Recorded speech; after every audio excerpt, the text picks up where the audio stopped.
गुज़िश्ता कई दिनों से हमने आपकी मुलाकात ऐसे स्टूडेंट से करवाई जिन्होंने 10वीं और 12वीं जमात के नताइज में शानदार कामयाबी का मुजाहरा किया। लेकिन इस वक्त जो स्टूडेंट मेरे साथ मौजूद है, फौजिया जावेद नामी स्टूडेंट, हम आपको ये बताना चाहेंगे कि इन्होंने 499 मार्क्स ऑब्टेन किए हैं और अगर इनकी बात करें, बाप के साए से महरूम है। बहुत ज्यादा जिद्दोजहद इन्होंने अपनी जिंदगी में की, बहुत स्ट्रगल किया। क्योंकि मैं आपको ये बात बावर कराना चाहूंगी कि जब हम इनके इलाके में आ रहे थे तो पूरा जो है इनके घर तक गाड़ी भी नहीं आती है, करीबन 2 किलोमीटर की मसाफत तय करनी पड़ती है इनके घर तक पहुंचने के लिए। लेकिन इतना ज्यादा स्ट्रगल किया, हार्ड वर्क किया, क्योंकि जिस तरह से मैंने कहा कि बाप के साए से महरूम है, लेकिन उस चीज को हावी नहीं होने दिया अपनी जिंदगी पे। इतना ज्यादा स्ट्रगल, जिद्दोजहद किया और इस मुकाम को हासिल किया। 499 मार्क्स ऑब्टेन करना कोई आसान सी बात नहीं है, उसके लिए बहुत ज्यादा मेहनत जो है वो दरकार होती है। एसटी लुक्स की ये स्टूडेंट है और वहां से ही इन्होंने अपनी तालीम हासिल की है।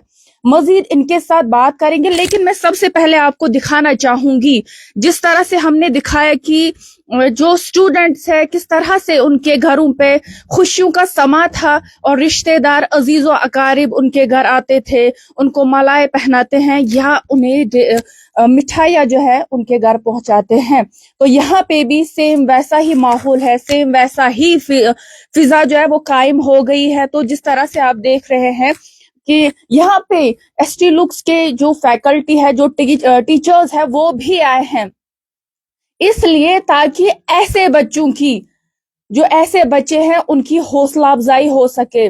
और जरूरी भी है ऐसे बच्चों की हौसला अफजाई करना, क्योंकि जब हम ऐसे बच्चों की हौसला अफजाई करते हैं तो उससे जो है बाकी स्टूडेंट्स कोशिश करते हैं कि हम भी मेहनत करें।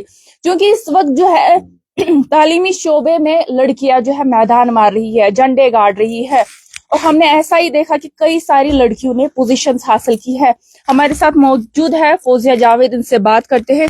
सबसे पहले आपको कॉन्ग्रेचुलेशंस। तो जब आपने रिजल्ट सुना, कैसा माहौल था, क्या एक्सपेक्ट था 499 मार्क्स हासिल करना? अस्सलाम वालेकुम मैम। अस्सलाम वालेकुम वरहमतुल्लाहि वबरकातुहू। जी, जब मार्क्स सुने तो अल्लाह ताला का सबसे पहले शुक्र अदा करना चाहती हूँ और फिर अपनी मम्मा का, क्योंकि उन्होंने हर कदम पर मेरा सपोर्ट किया और सबसे ज़्यादा अपने पापा का, जिनकी दुआएं मेरे साथ थी, जो अब मेरे साथ नहीं है लेकिन वो हमेशा मेरे दिल में बसे हैं। या मेरे टीचर्स का, यहाँ पर प्रिंसिपल ताहिर सर है, हमारे वाइस प्रिंसिपल रूफ सर है, या सब टीचर्स का जो हमारे स्कूल में पढ़ाते थे, उनका बहुत ही कंट्रीब्यूशन रहा है उसमें, उनका बहुत ही सपोर्ट रहा है उसमें। और जब मैंने रिजल्ट सुना, हाँ एक्सपेक्टेशंस थी मेरी, क्योंकि हार्ड वर्क की थी बहुत ज़्यादा, तो उस टाइम पर हर किसी को खुशी ही होती है। और बस यही कह सकती हूँ। क्योंकि हमने कई स्टूडेंट से इससे पहले भी बात की, जब हमने उनसे पूछा कि क्रेडिट किसको जाता है, वो तो यकीनन यही बोलते हैं टीचर्स या पेरेंट्स। लेकिन हम आपसे जानना चाहेंगे, जिस तरह से हमने सुना कि आपके वालिद मुहतरम जो है वो इंतकाल कर चुके हैं, कितना स्ट्रगल आपको करना पड़ा, खासकर आपकी माँ को? जी, बहुत ज़्यादा स्ट्रगल करना पड़ा। थर्ड में मेरे पापा की डेथ हुई थी, क्लास थर्ड में। तो हम डीठू में रहते थे, असल में डीठू नागनारन में। तो हमें वहाँ से मतलब अपना घर छोड़ना पड़ा और नानी हाल आना पड़ा। तो ये मेरा नानी हाल है, नानिल अनंतनाग में।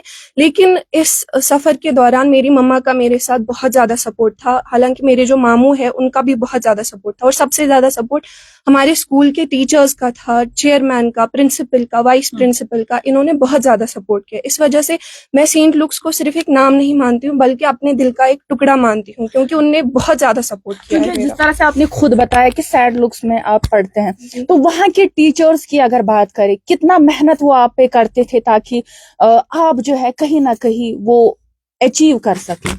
जी, एक बात मैं कहना चाहूँगी कि हमारे स्कूल के जो टीचर्स हैं, चाहे वो मतलब चेयरमैन से लेकर मतलब जो फैकल्टी होती है वहाँ की, मतलब बहुत ही ज़्यादा हाईली एजुकेटेड टीचर्स है।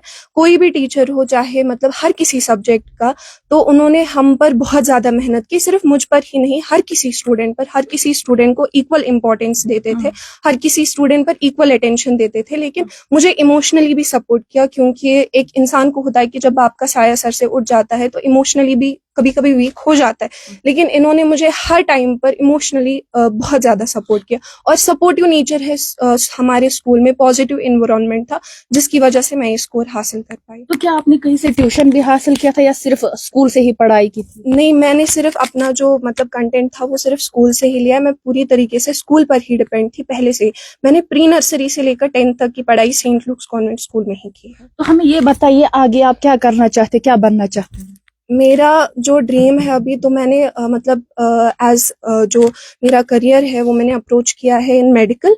तो मेरा यही ड्रीम है कि मैं मतलब एक डॉक्टर बनना चाहती हूँ, लेकिन उसके अलावा मैं कहना चाहती हूँ कि एक स्टूडेंट को सिर्फ एकेडमिकली मतलब ब्रिलियंट नहीं बनना चाहिए, एक इंसान की तरह भी मतलब डेवलप करना चाहिए। तो वो सबसे ज्यादा जरूरी है। तो मेरा जिंदगी में यही मकसद है कि मैं एक अच्छी इंसान बननी चाहिए। उसके बाद जो मेरी खुद की एक्सपेक्टेशंस है कि मुझे क्या करना है, उसके बाद उस पर ध्यान देना चाहिए। तो उन बच्चों के लिए क्या पैगाम रहेगा जो डिस्करेज होते हैं, जो सोचते हैं कि शायद हम ज्यादा मार्क्स हासिल नहीं कर पाए, उनके लिए क्या पैगाम रहेगा? मैं यही कहना चाहती हूँ कि जो बच्चे मतलब ये एक स्टेप होता है कामयाबी की सीढ़ी की तरफ, तो जो बच्चा इसको क्रॉस कर लेता है हालांकि उसकी कामयाबी हो ही जाती है, लेकिन अब ऐसे भी कई बच्चे होते हैं जो इसको क्रॉस नहीं कर पाते, जो मतलब आगे ही छूट जाते हैं, पहले ही छूट जाते हैं। लेकिन मैं उनसे यही कहना चाहती हूँ कि उनका जो एफर्ट है इसमें, जो उनने अभी तक लगाया है या जो आगे लगाएंगे, वही उनकी कामयाबी है। क्योंकि मेरे लिए जो इंसान एफर्ट करता है वही इस इंसान को डिफाइन करता है। बिकॉज इसके बाद जो 10th की एक जर्नी होती है, उसके बाद जो 11th होता है, 12th होता है, उसमें एक अलग ही दुनिया स्टूडेंट को देखने को मिलती है। लेकिन ये उसकी तरफ एक स्टेप होता है जो एक हर किसी बच्चे को क्रॉस करना होता है। अब जो बच्चे डिस्करेज हो जाते हैं उनके लिए एनकरेजमेंट जरूरी है, लेकिन उसके साथ साथ उनको ये भी देखना चाहिए कि उनने जो एफर्ट्स किए हैं they are the results of themselves. मतलब उनका रिजल्ट वही है जो उनने मुसलसल कोशिश की है, जो उनने लगातार कोशिश की है अपने रिजल्ट को पाने के लिए। हालांकि वो कामयाब नहीं हुए, लेकिन उनके एफर्ट्स ही उनका रिजल्ट है। शुक्रिया हमारे साथ बात करने के लिए। तो जिस तरह से आप देख रहे हैं, यहाँ पे इस वक्त खुशियों का समा है और ये इसे मालाएं पहना रहे हैं। और जिस तरह से आप देख रहे हैं कि क्योंकि ये एक बहुत बड़ी खुशी होती है, क्योंकि घर की चाहे लड़की हो या लड़का, जब वो अच्छे मार्क्स लाते हैं, न सिर्फ वो अपने घर वालों का बल्कि अपने इलाके के साथ साथ अपने जम्मू कश्मीर का नाम रोशन करते हैं। तो ऐसे में जिस तरह से आप देख रहे हैं, रिश्तेदार अजीज और अकारिब यहाँ पे आए हैं जो मालाएं पहना रहे हैं। इसके साथ साथ अगर हम इनके स्कूल की बात करें, जिस तरह से मैंने कहा कि हौसला अफजाई जरूरी होती है ऐसे स्टूडेंट्स की, क्योंकि जब ऐसे बच्चों की हौसला अफजाई होती है, कल को दूसरे स्टूडेंट्स भी चाहते हैं कि हम भी ऐसा करें ताकि हमारी भी हौसला अफजाई हो सके। तो जिस तरह से आप देख रहे हैं ये मनाजिर, बहुत ही खूबसूरत मनाजिर इस वक्त आप नानिल अनंतनाग से देख रहे हैं, जहाँ पे फौजिया जावेद नामी स्टूडेंट जो कि ST लुक्स की स्टूडेंट है और टीचर्स भी यहाँ पे आए हैं, यकीनन इसकी अप्रिसिएशन करने ही आए हैं। और यहाँ पे इस वक्त इनके टीचर्स मौजूद है, रिलेटिव्स मौजूद है, सिर्फ इसी मुद्दा मकसद के साथ कि ऐसे बच्चे जो है अपनी जिंदगी में कामयाब हो जाए।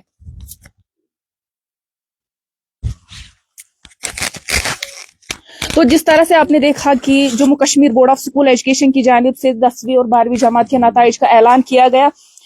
इसमें करीबन 95,000 स्टूडेंट्स ने शिरकत की थी, जिसकी पास परसेंटेज है 85%, तकरीबन 85% रही, और जिसमें एक बार फिर से लड़कियों ने मैदान मार लिया है।